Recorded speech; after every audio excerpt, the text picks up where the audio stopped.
I still remember that moment in our parents' living room. Rosalie and I, twins who had both graduated from medical school with honors, sat listening to our father's announcement. "We've paid off all of Rosalie's student loans," he beamed, arm draped around my sister. "She deserves it more, honey," Mom added, barely glancing my way.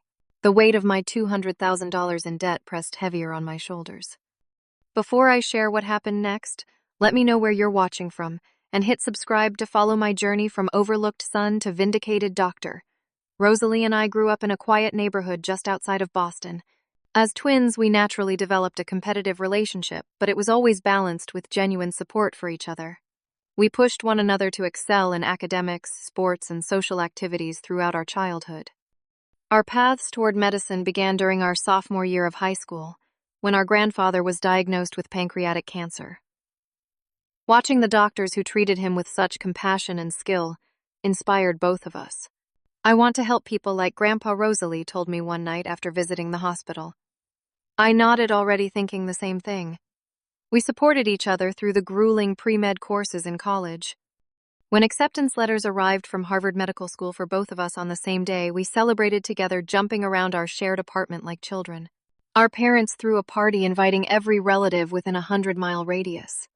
Our twin doctors, Dad announced, proudly raising his glass. The future doctor and Dr. Sullivan, Mom, hugged us, both tears in her eyes. "We couldn't be prouder of you two." Before we started medical school, our parents sat us down for a serious conversation about finances. Medical school would be expensive, and while they had saved for our education, they made it clear that loans would be necessary. "We will help both of you equally," Dad promised, looking from me to Rosalie.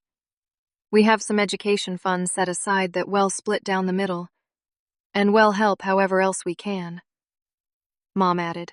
"We're a family, and families support each other." I believed them completely. Why wouldn't I? They had always treated us equally, or so I thought. Once in medical school, Rosalie and I chose different specialties. She was drawn to pediatrics, falling in love with the idea of helping children through illness and injury.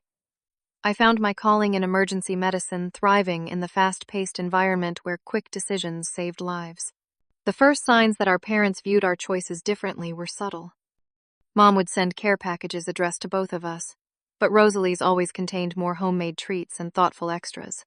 Dad would call to check in and spend 20 minutes discussing Rosalie's clinical rotations, but only 5 asking about mine. During our second year, Rosalie found an apartment she loved but needed help with the down payment. Dad immediately offered to cover it. "It's a great investment," he told her. "And you need a safe, comfortable place to study." 2 weeks later, when I found a similar place and asked for the same help, his response was markedly different. "You need to be more responsible with your money, son. Part of becoming a doctor is learning financial management." I swallowed my disappointment and took out another small loan. The Thanksgiving of our junior year really opened my eyes to the imbalance. During dinner, Dad raised his glass in a toast to Rosalie, who just received the highest marks in her pediatric rotation, following in the footsteps of her mother caring for the little ones.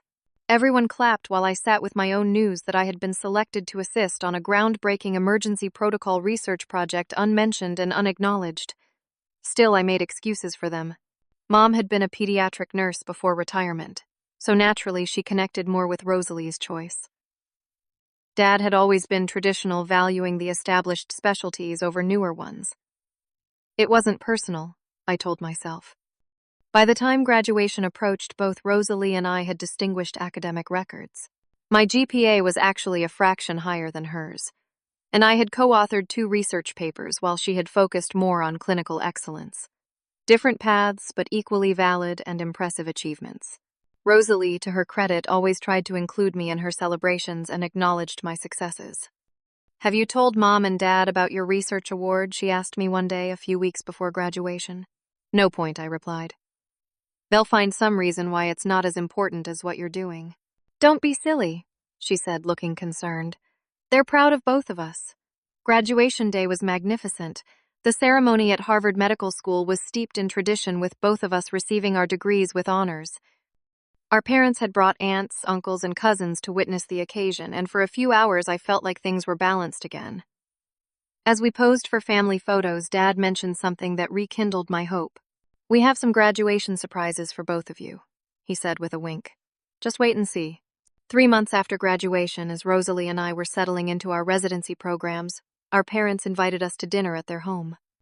Both of us were exhausted from 80-hour work weeks but made the effort to attend. Mom had prepared all our favorites: pot roast garlic, mashed potatoes, and apple pie for dessert. During coffee after dinner, Dad clinked his spoon against his mug to get our attention. His face was glowing with excitement. Your mother and I have an announcement, he said, putting his arm around Mom's shoulders. We wanted to wait until you were both here. My heart lifted. Maybe this was the graduation surprise Head hinted at.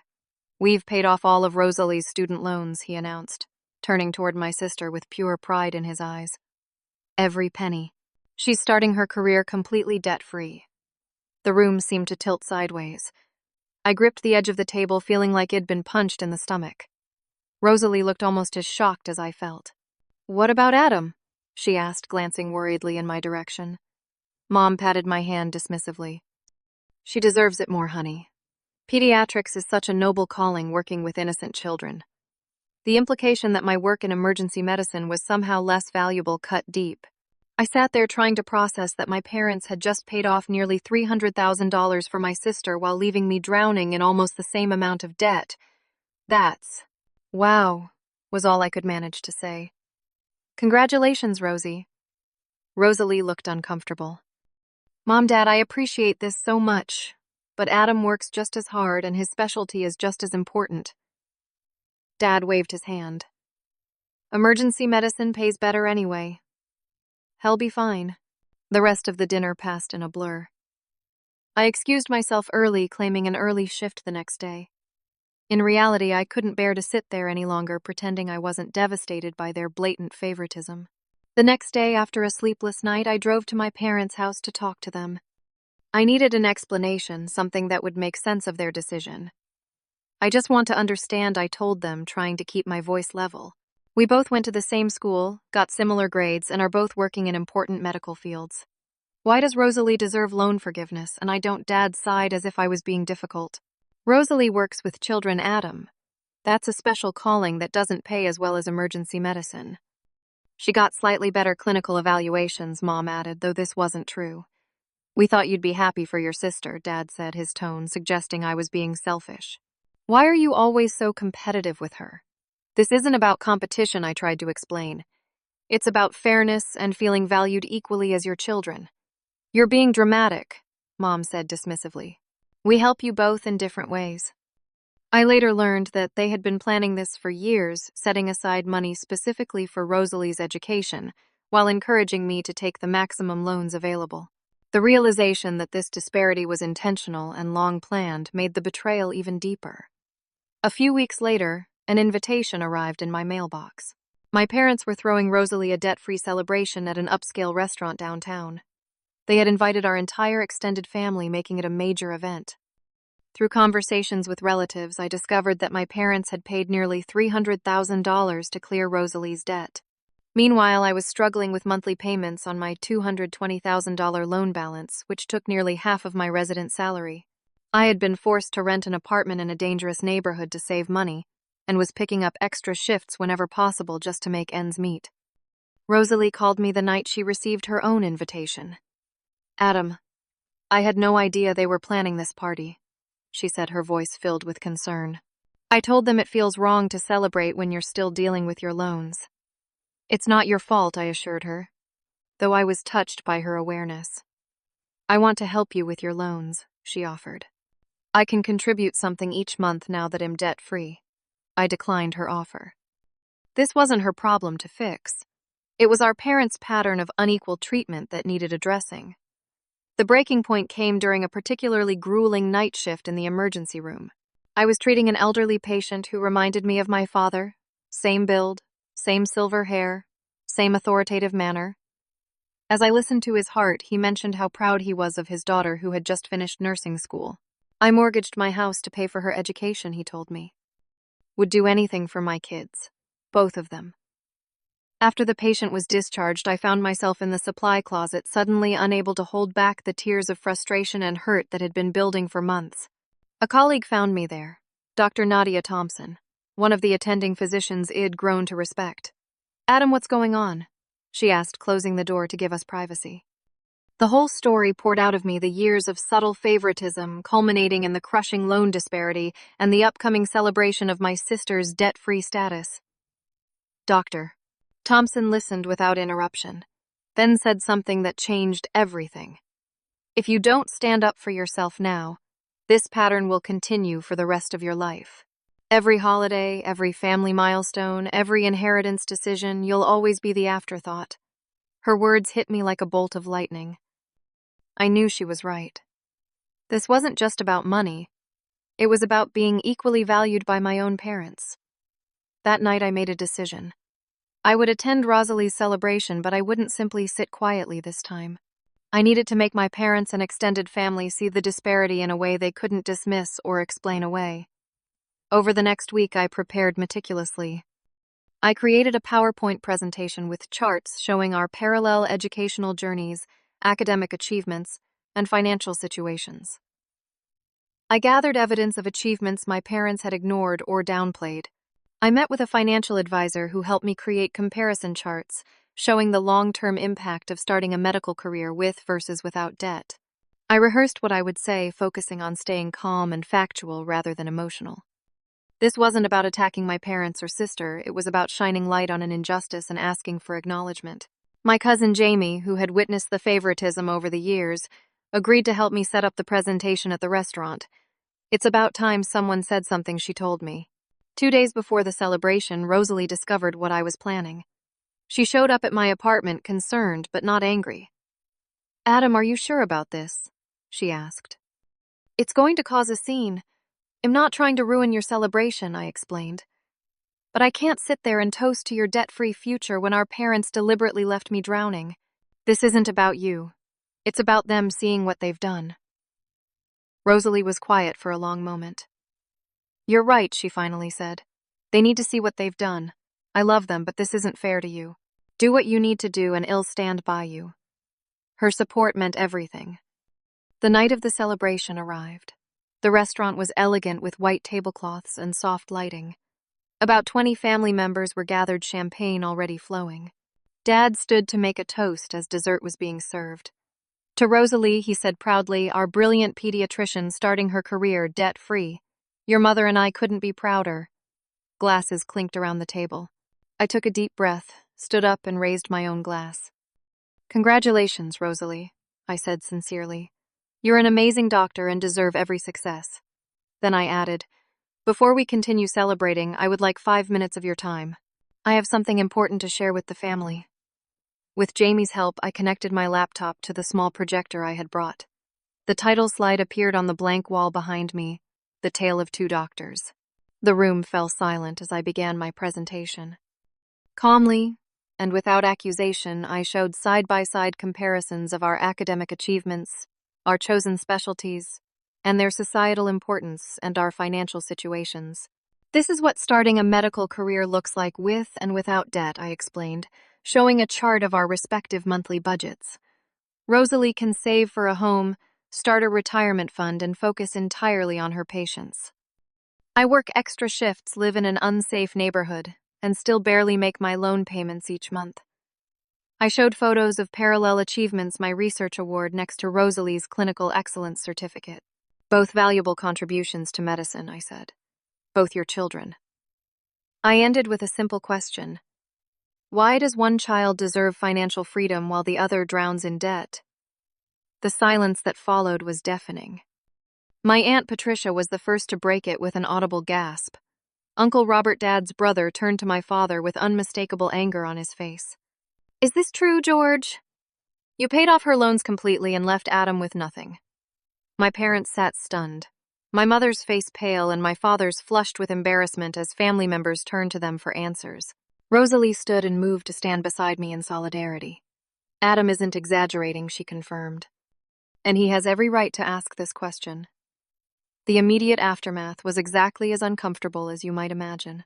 My parents' initial reaction was anger at me for ruining Rosalie's special night and airing family business in public. But as more relatives voiced their shock and disappointment, their anger quickly turned to embarrassment. Uncle Robert, my father's younger brother and a successful investment banker, pulled me aside before the night ended. "This isn't right, Adam," he said firmly. "Your work in emergency medicine is invaluable. I'd like to help with your loans, not all of them, but enough to ease the burden. No strings attached, just family helping family the way it should be." His offer touched me deeply, but I wasn't looking for a handout from another relative. "Thank you, Uncle Rob, but this isn't about finding someone else to pay. It's about my parents seeing that their treatment has been unequal." My parents left the celebration early, unable to face the continued questions and disapproving looks from family members. Rosalie stayed moving between relative groups, trying to smooth things over without dismissing the legitimacy of my concerns. The following weeks were awkward. My parents didn't call and I didn't reach out to them. Rosalie became the reluctant go-between, trying to maintain relationships with both sides while caught in the middle. The family divided into camps. Most understood my perspective and agreed that what my parents had done was wrong, while a few traditionalists thought I had overreacted and should have addressed this privately. 1 month after the celebration, my doorbell rang on a Sunday morning. I opened it to find my father standing there alone, looking older and more tired than I had ever seen him. "Can I come in?" he asked, his voice lacking its usual confidence. I stepped aside to let him enter my small, sparsely furnished apartment. He looked around, taking in the water stain on the ceiling, the second-hand furniture, the neighborhood visible through the window where police sirens were a nightly soundtrack. "I owe you an apology," he said after sitting down at my kitchen table. "A big one." Tears filled his eyes, something I had rarely seen in my life. "I didn't see it until you showed everyone that night. We really did treat you and Rosalie differently, and there was no good reason for it." He explained that he had always connected more easily with Rosalie, finding her more emotionally expressive and easier to understand. He admitted that her choice of pediatrics reminded him of his own unfulfilled dream of being a doctor before financial reality had pushed him into accounting instead. "But none of that excuses what we did," he acknowledged. "We should have supported both of you equally. You deserve that." Mom was having a harder time accepting her role in the favoritism. "She's still upset about how you handled it," Dad admitted. "But she agrees that we should help you too. They offered to pay half of my student loans, not everything, but enough to substantially reduce my monthly payments and allow me to move to a safer neighborhood. I accepted their offer not because it made everything right, but because it was a tangible acknowledgement of the imbalance and a step toward healing." "This isn't just about money," I told him. "I need to know that you value me and my work as much as you value Rosalie and hers." We agreed to try family therapy, which revealed deeper patterns going back to our childhood. I learned that my parents had both come from families where favoritism was common. Dad had been the less favored son in his family, ironically perpetuating the very dynamic that had hurt him. Over the next year, trust began rebuilding slowly through actions rather than words. My parents made efforts to attend my department events, ask questions about my work, and acknowledge my achievements publicly. The experience changed me profoundly. Finding the courage to stand up for myself at that dinner gave me confidence that spilled over into my professional life. I began speaking up more in department meetings, advocating for better resident conditions, and eventually leading a committee on resident financial wellness. My relationship with Rosalie, which could have been damaged by the confrontation, actually grew stronger. We began having more honest conversations about our childhood, recognizing patterns we had both been blind to. She remained my biggest supporter and I hers. I started therapy to process the lifetime of unequal treatment and learned to recognize my own worth independent of parental validation. I built a chosen family among my colleagues and friends at the hospital, people who valued me for exactly who I was. 2 years after that fateful celebration dinner, both Rosalie and I were thriving in our medical careers. Our family dynamics, while never perfect, had become more balanced and honest. My parents continued making efforts to repair the damage, sometimes stumbling but always trying. With my financial situation improved, I made the decision to help fund medical education for disadvantaged students, creating a small scholarship for emergency medicine residents. Rosalie joined me in this effort, and together we established a fund that supported one student each year. The journey from resentment to peace wasn't straightforward or easy, but it was necessary. I learned that healing comes from within, not from others. Validation, though the honest acknowledgement of hurt, is an essential first step. At a recent family gathering, I looked around at my relatives. My parents, now more mindful of their words and actions. Rosalie, successful and compassionate as always. aunts and uncles who had supported me when I needed it most, and realized that I finally felt fully seen.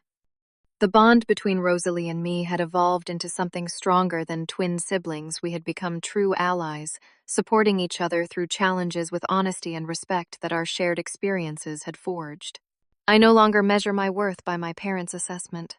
Their favoritism shaped my early years but does not define my future. The most important lesson I learned through this painful journey is that speaking truth, even when difficult, is ultimately the only path to genuine healing and self-respect. When I have children someday, I will make every effort to appreciate their unique qualities and support them equally, breaking the pattern that caused so much pain in my own life. Have you ever had to stand up to your family about unfair treatment? What gave you the courage to speak up? If you've experienced similar favoritism, I hope my story gives you strength.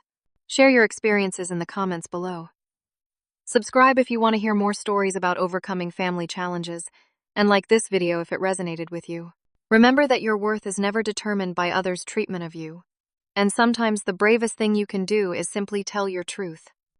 Thank you for listening to my journey, and I wish you courage on your own path to being valued for exactly who you are.